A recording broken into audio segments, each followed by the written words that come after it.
Hello everyone, welcome back to my channel that is Arpita education. आज हम लोग पढ़ने वाले नया चैप्टर जो कि है nutritions in living organism, fourth chapter of the science of seventh standard. ये चैप्टर मैं आपको बहुत ही इजीली एक्सप्लेन करने की कोशिश करूँगी एकदम शॉर्ट में। तो फर्स्ट ऑफ ऑल न्यूट्रिशन दिया गया है। न्यूट्रिशन जो कि हर किसी के लिए इम्पॉर्टेंट है।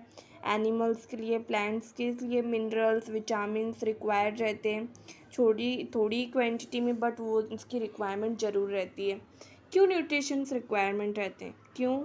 पहली बात तो हमारे बॉडी को अच्छे से वर्क करने के लिए, बॉडी के ग्रोथ के लिए, जो ख़राब मतलब माइक्रो ऑर्गेनिजम्स रहते हैं, टिश्यूज़ रहते हैं, उनको डैमेज करने के लिए, बीमारियों से लड़ने के लिए हमें शक्ति चाहिए रहती है, एनर्जी चाहिए रहती है। वो कैसे मिलता है? न्यूट्रिशन से। सेकेंड थिंग हमारा दिया गया autotrophic nutrition. Autotrophic nutrition means कि वो ऑर्गेनिज्म जो कि अपना खाना खुद प्रोड्यूस करते हैं, वो उसको क्या बोलते हैं? Autotrophic nutrition. और जो दूसरे के ऊपर अपने खाने के लिए डिपेंड होते हैं उनको क्या बोला जाता है? Heterotrophic nutrition. First of all यहाँ पे एक प्रोसेस दिया गया है, फोटोसिंथेसिस। क्या आप जानते हैं कि फ्लावर्स जो प्लांट्स होते हैं वो अपना फोटोसिंथेसिस प्रोसेस कैसे करते हैं? मीन्स उनका प्रोसेस कैसे होता है कि प्लांट्स की ग्रोथ के लिए उनको भी फूड चाहिए रहता है। वो फूड कहाँ से मिलता है? सनलाइट से क्लोरोफिल टाइप का एक केमिकल मिलता है जो कि प्लांट्स को उनका फूड बनाने में मदद करता है। प्लांट्स अपना फूड हमेशा लीव्स में मतलब रखते हैं न्यूट्रिएंट्स को, और जो भी न्यूट्रिएंट्स सॉइल से पाते हैं, वाटर्स पाते हैं, वो अपने रूट्स में इकट्ठा करके रख लेते हैं और रूट्स के द्वारा अपने लीव्स पर लाकर उसको रखते हैं, और इसकी वजह से उनका न्यूट्रिशन हमेशा बैलेंस रहता है। फिर ट्रांसपोर्ट सिस्टम के बारे में हम लोग ने पढ़ा है।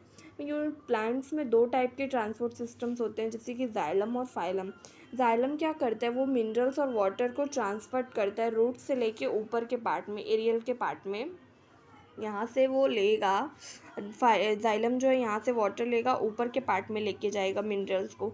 और जो फाइलम है वो नीचे मतलब लीव्स से जो ग्लूकोज वगैरह फूड रहता है उसको नीचे ले आकर लीव्स में स्टोर करता है। आई होप आपको समझ में आई इतनी 2 पेजेस की बातें। अब हम लोग पढ़ने वाले हैं अलग अलग प्लांट्स के बारे में।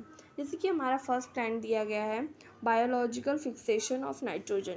मतलब कि कुछ प्लांट्स ऐसे होते हैं जो माइक्रो ऑर्गेनिज्म की वजह से, बायोलॉजिकल नाइट्रोजन की वजह से उनके रूट्स के पास अपने आप कुछ प्लांट्स उगाते हैं, कुछ बैक्टर्स की वजह से, जैसे एजोबैक्टर, माइक्रो ऑर्गेनिजम्स की वजह से, या फिर एटमॉस्फेरिक चेंजेस की वजह से वहाँ पर अपने आप प्लांट्स ग्रो हो जाते हैं।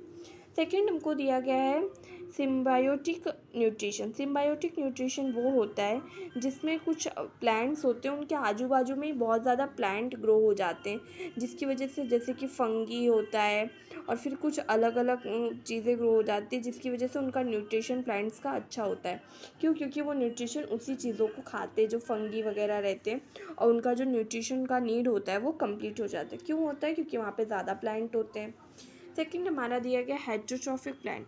हेट्रोट्रॉफिक प्लांट वो होते हैं जो किसी एक प्लांट के ऊपर, उसके प्लांट के बॉडी के ऊपर ग्रो हो जाते हैं। उसको पैरासाइटिक प्लांट्स भी बोलते हैं, जैसे कि उसका एग्जांपल दिया गया लेराथिनसस और कैस्केटा। इसमें क्लोरोफिल नहीं होता है क्योंकि ये दूसरे के ऊपर डिपेंड होते हैं, और प्लांट्स जो होते हैं वो हेट्रोट्रॉफिक होते हैं, डिपेंड नहीं होते हैं। हमारा थर्ड दिया गया इंसेक्टिवोरस प्लांट्स। ये इंसेक्टिवोरस प्लांट्स वो होता है, ऐसे फ्लावर की तरह होता है जो कि इंसेक्ट्स को खाता है, जैसे कि हनी बी हुआ, इन सारे इंसेक्ट्स को अपने ऊपर से लेता है और उसको खा जाता है, अंदर क्लोज करके डाइजेस्ट कर जाता है। जैसे कि पिंक और रेड कलर में इसके फ्लावर्स होते हैं। और इस पर अगर कोई मतलब इसको किसने बताया था? साइंटिस्ट जॉन्स बुरमन ने इस चीज़ को आइडेंटिफाई किया था श्रीलंका में 1737 में। और इस प्लांट्स का क्या नाम है? डोरेसेरा बुरमानी। ओके, अभी हमारा क्या दिया गया है? Saprophytic plants. सेप्रोफाइटिक प्लांट्स वो होते हैं जो कि प्लांट्स से अपना, जो डीड प्लांट्स होते हैं, मरे हुए प्लांट्स होते हैं, उनसे अपना फूड पाते हैं। डीके जो बड़े मरे हुए ऑर्गेनिजम्स होते हैं उनसे अपना फूड पाते हैं, उनको बोला जाता है सेप्रोफाइटिक प्लांट्स। उसके बाद हमारा दिया गया एमीबा। दोस्तों एमीबा एक ऐसा एमीबा एक ऐसा एनिमल है जो कि यूनिसेलुलर होता है। उसके पास हाथ पैर मुंह कुछ भी नहीं होता है। वो अपना खाना कैसे डाइजेस्ट करता है, जब उसका खाना हो जाता है तो वो इस तरीके से अपने उस पार्ट को जहाँ पे उसका डाइजेशन मतलब स्टूल रहता है, वो उस पार्ट को ही ऐसे लीव कर देता है, धीरे धीरे करके छोड़ देता है। और जो वो फूड्स खाता कैसे, जैसे कि आजू बाजू में ये जो इम्पोर्टेंट उसके न्यूट्रिशंस रहते हैं वो अपने आप उस चीज़ों को अट्रैक्ट कर लेता है। तो इसके लिए इसको क्या बोलते हैं, एमीबा। फिर हम लोग पढ़ेंगे ये हमारा हर्बीवोरस। हर्बीवोरस वो होता है जो कि ग्रासेस को खाते हैं, जो एनिमल्स ग्रासेस को खाते हैं। ओके। कार्निवोरस वो होता है जो एनिमल्स को खाते हैं, दूसरे एनिमल्स को। ओमनीवोरस वो होता है जो प्लांट्स और एनिमल्स को दोनों खाते हैं। इसी में हमारा दिया गया है सेवेंजर और डिकम्पोजर। सेवेंजर जो होता है वो डीड बॉडीज और एनिमल्स को खाता है, लेकिन डिकम्पोजर जो होता है जो बॉडी के ऊपर का जो एनिमल्स माइक्रो ऑर्गेनिम्स होते हैं उसको खाता है। ओके। अब हमको दिया गया है पैरासिटिक न्यूट्रिशन। पैरासिटिक न्यूट्रिशन वो होता है जो किसी एनिमल के बॉडी के ऊपर रहता है। पैरासिटिक न्यूट्रिशन में हमें दो चीज़ें पढ़नी है, जैसे कि इलेक्ट्रोपैरासिटिक न्यूट्रिशन और एंडोपैरासिटिक न्यूट्रिशन।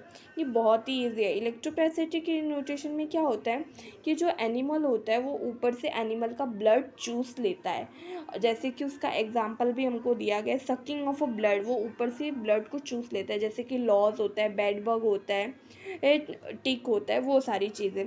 और सेकंड एनिमल जो होता है वो एंडोपैरासिटिक, वो बॉडी के अंदर चला जाता है और बॉडी के अंदर उसको डैमेज कर देता है। आई होप आपको समझ में आया। अगर कोई डाउट हो तो आप कमेंट करके पूछ सकते हैं। Thank you. मैंने बहुत शॉर्ट में एक्सप्लेन किया है, बट सारी चीज़ें आई होप आपको समझ में आ गई हो। Thank you so much.